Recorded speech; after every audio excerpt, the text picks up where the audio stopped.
Tercera aparición, 13 de julio 1917.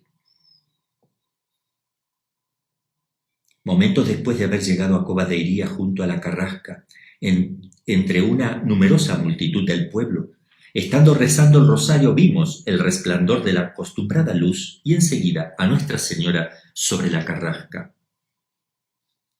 ¿Qué desea usted, señora?, pregunté. Quiero que vengáis aquí el día 13 del mes que viene, que continúes rezando el Santo Rosario todos los días, en honor de Nuestra Señora del Rosario, porque la que se aparece es Nuestra Señora del Rosario de Fátima. Aquí está el rosarito que ella muestra. Entonces es Nuestra Señora del Rosario de Fátima.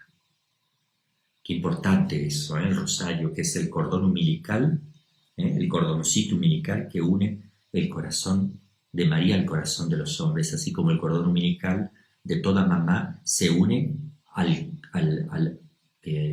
niñito que está en su vientre para darle su alimento, sus afectos, su cariño, sus sentimientos y todo le comunica. Así el rosario es ese cordoncito, que cuando uno lo reza, ella va comunicando todo lo que guardaba y meditaba en su corazón.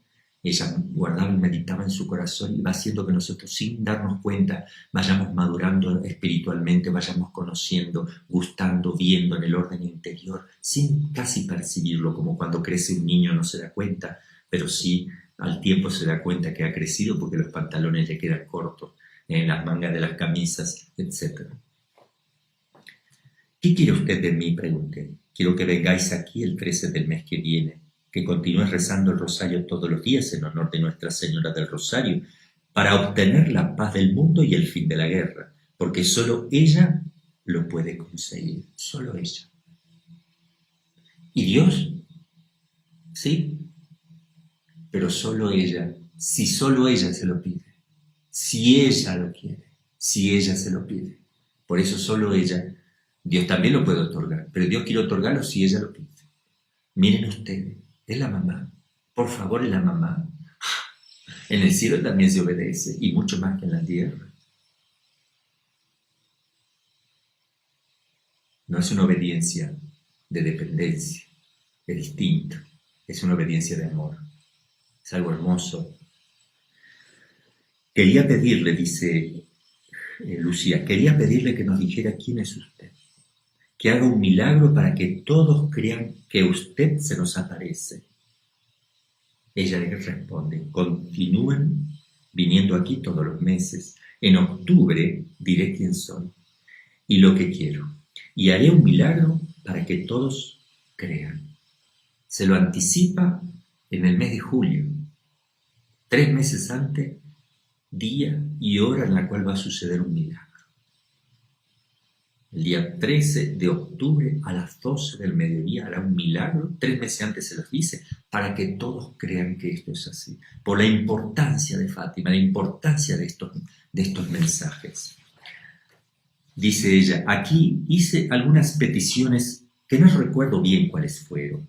Lo que sí recuerdo es que Nuestra Señora dijo que era preciso rezar el rosario para alcanzar esas peticiones durante el año. ¿Ven que? No, mijito, hay que convertirse primero, hay que rezar, hay que volver a Dios. Y continuó, sacrificaos por los pecadores y decid muchas veces, en especial cuando hagáis algún sacrificio, oh Jesús, es por tu amor, por la conversión de los pecadores y en desagravio por los pecados cometidos contra el Inmaculado Corazón. Cada vez que hagan algo digan eso, oh Jesús, es por tu amor, por la conversión de los pecadores y en desagravio por los pecados cometidos contra el Inmaculado Corazón. Eso lo quiere Jesús. Reparen a mi mamá. Al decir estas últimas palabras, abrió de nuevo las manos como en los meses pasados. El reflejo parecía penetrar en la tierra y vimos como un mar de fuego.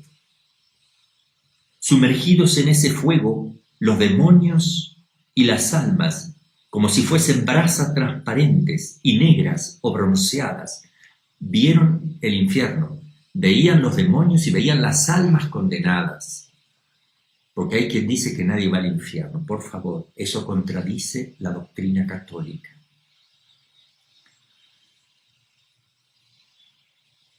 Sumergidos en ese fuego, los demonios y las almas, como si fuesen brasas transparentes y negras o bronceadas, con forma humana, que fluctuaban en el incendio, llevadas de las llamas que de ellas mismas salían, juntamente con nubes de humo cayendo por todos los lados, semejante al caer de las pavesas en los grandes incendios, sin peso ni equilibrio, entre gritos y gemidos de dolor y desesperación que horrorizaban y hacían estremecer de pavor. Son niños y la Virgen le muestra el infierno. ¿Por qué? Primero, porque es una gran verdad. Segundo, que no hace mal ni daño conocer la verdad. Tampoco los niños. Porque los niños son veraces y son transparentes. Y van a contar exactamente lo que vieron.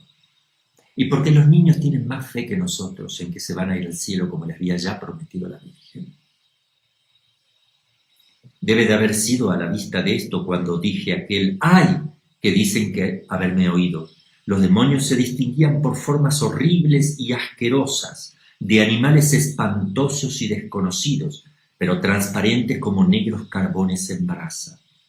Asustados y como para pedir socorro, levantamos la vista hacia Nuestra Señora que nos dijo entre bondad y tristeza: ¿habéis visto el infierno y dónde van las almas de los pobres pecadores?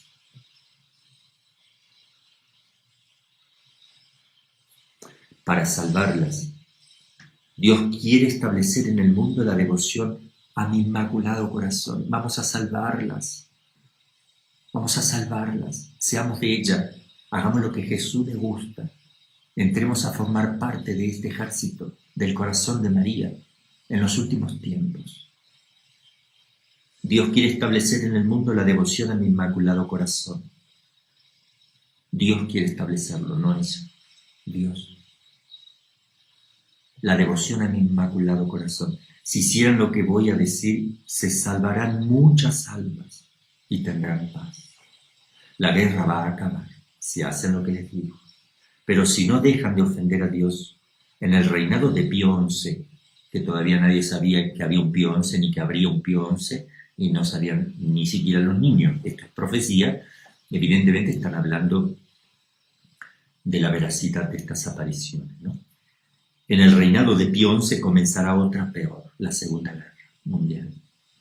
Se ve que no rezamos lo que había que rezar, no tomamos en cuenta. A veces nosotros como iglesia, como jerarquía de la iglesia, decimos, eso tiene que estudiarlo la iglesia, esto, bueno, o científicos, a ver qué dicen las opiniones, bueno, no hablemos de tantas cosas, hay que tener prudencia, y a veces se pasa el tiempo.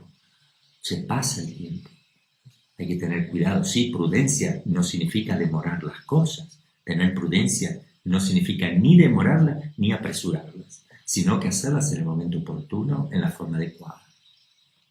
Cuando veis, la Virgen le dice, la guerra va a acabar, pero si no dejan de ofender a Dios en el reinado de Pío XI, comenzará otra peor. Cuando veáis una noche, atención a esto, otra profecía, cuando veáis una noche alumbrada por una luz desconocida, ella pone, se trata de la aurora boreal que aconteció en la noche del 25 al 26 de enero de 1938. Cuando veáis una noche alumbrada por una luz desconocida, sabed que es la gran señal que Dios os da de que va a castigar al mundo por sus crímenes por medio de la guerra, del hambre, de la persecución a la Iglesia y al Santo Padre. Efectivamente, en esa fecha, Lucía vio, y toda Europa vio, como una luz que atravesó toda Europa y nadie sabía lo que era. Los científicos no sabían qué cosa era. Y Lucía dijo, esa es la luz que la Virgen dijo que se iba a ver antes de la Segunda Guerra y de que vengan los castigos, persecución, guerra y hambre. Y a la semana comenzó la Segunda Guerra Mundial porque la gente no respondió, no respondimos como debíamos responder. Para impedir esta guerra, pero ya se va a dar porque se dio, no se impidió. Para impedirla, se ve que nadie escucha, Para impedirla, vendré a pedir la consagración de Rusia a mi Inmaculado Corazón y la comunión reparadora de los primeros sábados. De esto vamos a hablar también en este día, y si es que ayer ya algo se dijo, creo, en platiquitas cortas, la comunión reparadora de los primeros sábados. Si atendieran mis peticiones, Rusia se convertirá. Rusia no conocía a nadie quién era Rusia en el 17. Y el comunismo todavía no había comenzado, porque empezó en octubre del 17 y estamos ahora en el mes de julio, leyendo lo que pasó en el mes de julio, si no me equivoco, sí, julio. Y es en octubre que se da el manifiesto comunista en Rusia. Rusia no era nada. Y bueno, para impedirla vendré a pedir la consagración de Rusia a mi Inmaculado Corazón, porque Rusia iba a ser el castigo de la humanidad con el comunismo, el marxismo, como de hecho pasó. Vendré a pedir la consagración de Rusia a mi Inmaculado Corazón y la comunión reparadora de los primeros sábados. Si atendieran mis peticiones, Rusia se convertirá y habrá paz. Si no, esparcerá sus errores por el mundo, promoviendo guerras y persecuciones a la Iglesia, como ha pasado. Rusia, los buenos serán martirizados. Los mártires, cantidad de mártires, han matado muchísimos cristianos católicos, muchísimo. El Santo Padre tendrá que sufrir mucho. Ahí fue terrible en Roma, en Italia, los bombardeos, como el Papa pedía, Pío XI, pedía piedad, Pío XII también, rezaba por la paz, y además tuvieron que esconder judíos que los mataban y los masacraban, ¿verdad? La Iglesia los acogió con un amor entrañable a todos los judíos, hizo un bien enorme, y a toda persona que hubiera necesitado. Varias naciones serán aniquiladas y desaparecieron muchísimas naciones porque se los tragó todo Rusia. Por fin, pero al final, mi Inmaculado Corazón triunfará, es lo que estamos esperando ahora. El Santo Padre me consagrará a Rusia, eso sucedió. Que se convertirá, pero sucedió tarde, yo no voy a explicar todo eso ahora. Y será concedido al mundo algún tiempo de paz. Fue cuando cayó la muralla, que lo hizo Juan Pablo II en la consagración. Cayó la muralla, el muro de Berlín, y hubo un cambio en Rusia con el sistema, pero sigue todavía en algunas partes el comunismo haciendo su mella. En Portugal, porque se hizo todo tarde, en Portugal se conservará siempre la doctrina de la fe, etc. Esto no se lo digáis a nadie. A Francisco sí se lo podéis decir. ¿Por qué pone etcétera? Porque acá viene la otra parte del secreto que ya voy a leer al final, el tercer secreto que lo vamos a analizar, que no lo podía decir ella en ese momento. Esto no se lo digáis a nadie. A Francisco sí podéis decírselo, porque Francisco veía pero no escuchaba, hasta que rezó muchos rosarios y a partir de aquí sí empezó a escuchar, también a la Virgen. Miren ustedes, qué importante esto. Cuando recéis el rosario diréis, después de cada misterio, esto es una oración que les pide la Virgen, después de cada misterio, oh Jesús mío, perdónanos, líbranos del fuego del infierno, llevad al cielo a todas las almas, principalmente a las más necesitadas de tu misericordia. Transcurrido un instante de silencio, pregunté, ¿usted no quiere de mí nada más? No, hoy no quiero nada más de ti.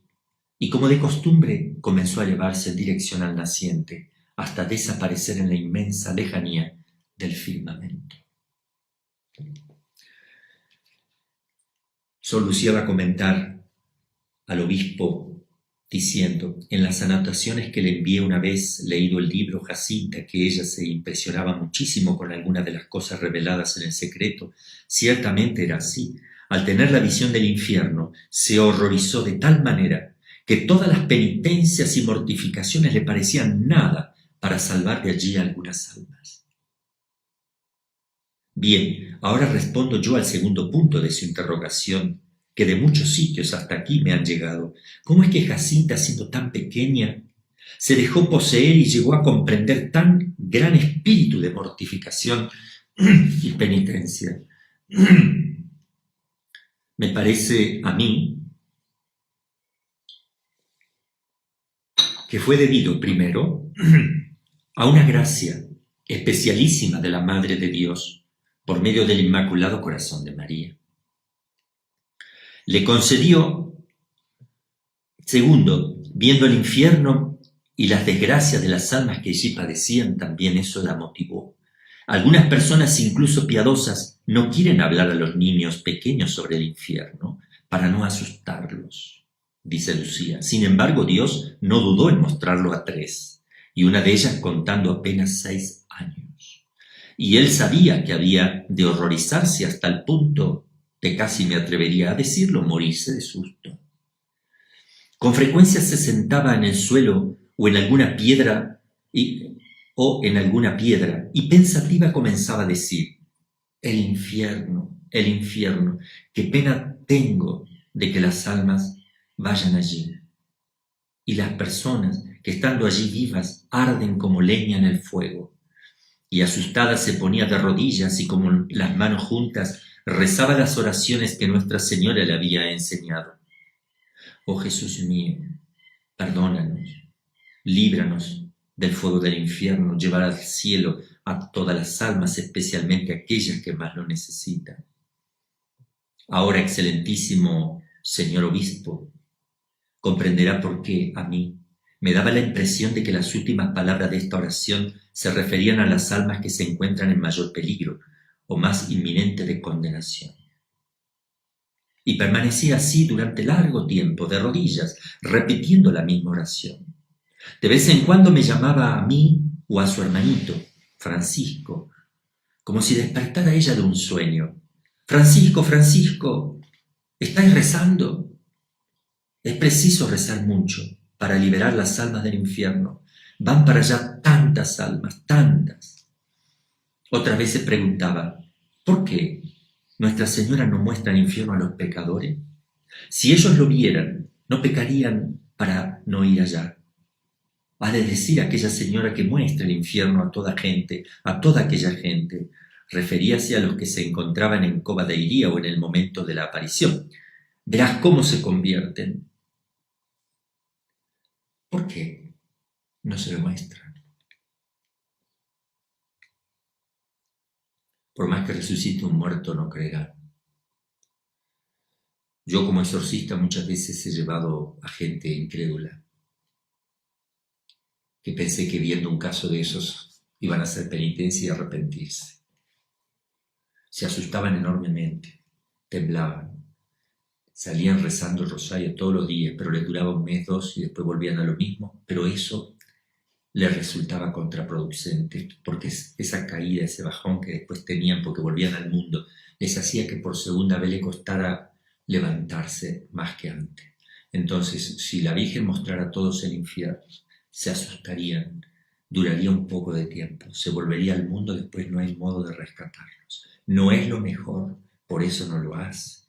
No es que no lo hace porque va a ser un bien, si fuera un bien lo haría. No es lo mejor, porque estamos probados en la fe. ¿Dónde estaría nuestra fe? El peligro que se multiplicarían todas las penitencias y oraciones que deberíamos hacer, porque ella nos mostró ya el infierno. Entonces tiene que buscarse una proporción, una compensación. No es así tan fácil, ¿eh? Cuando vieron que Cristo resucitó a Lázaro, que estaba podrido y salía olor a podrido del sepulcro, se convirtieron algunos judíos, algunos sí, pero otros fueron a decirle a los sumos sacerdotes: esto es el colmo, están creyendo en él, resucitó un muerto podrido, imagínense, matémoslo ya. Esos no los haces convertir ya más. Después, medio descontenta, me preguntaba: ¿por qué no dijiste a Nuestra Señora que mostrase el infierno a aquella gente? Lo olvidé, respondí. No es que se olvidaba, Dios no permitía que le dijera eso porque no era necesario, porque no lo iba a poder hacer. También yo lo he olvidado, decía ella con aire triste. ¿Qué pecados son los que esa gente hace para ir al infierno?, decía Jacinta. No sé, tal vez el pecado de no ir a misa los domingos, de robar, de decir palabras feas, maldecir, jurar, y solo así por una palabra van al infierno. Claro, es pecado. ¿Qué sentido del pecado? El verdadero sentido del pecado, el pecado. ¿Qué trabajo les costaría el estar callados e ir a misa? Qué lástima que dan los pecadores. Si yo pudiera mostrarles el infierno. Algunas veces, de una manera repentina, se agarraba a mí y me decía: yo voy al cielo, pero tú te quedas aquí. Si Nuestra Señora te lo permitiera, di a todo el mundo cómo es el infierno, para que no cometan pecados y no vayan allí. Otras veces, después de estar un poco de tiempo pensando, decía: tanta gente que va al infierno, tanta gente que va al infierno. Para tranquilizarla, yo le decía: no tengas miedo, tú irás al cielo. Voy, decía ella, voy, pero yo quisiera que todas aquella gente fueran también allí. Cuando ella por mortificarse no quería comer, yo le decía: Jacinta, anda, come ahora. No, decía ella, ofrezco este sacrificio por los pecadores que comen más de la cuenta. Cuando durante la enfermedad iba algún día a misa, le decía: Jacinta, no vengas, tú no puedes venir a misa, y hoy no es domingo. No importa, voy por los pecadores que no van ni los domingos. Y si alguna vez oía alguna de estas palabras que alguna gente hacía alarde de pronunciar, se cubría la cara con las manos y decía: Dios mío, ¿no saben esta gente que por pronunciar estas cosas pueden irse al infierno? Jesús mío, perdónales y conviértelas. Cierto es que no saben que con esto ofenden a Dios. Qué lástima, Jesús mío, yo rezo por ellos. Y ella repetía la oración enseñada por Nuestra Señora: oh Jesús mío, perdónanos, perdona nuestros pecados, etc. No ofendan más a Dios, que ya está muy ofendido.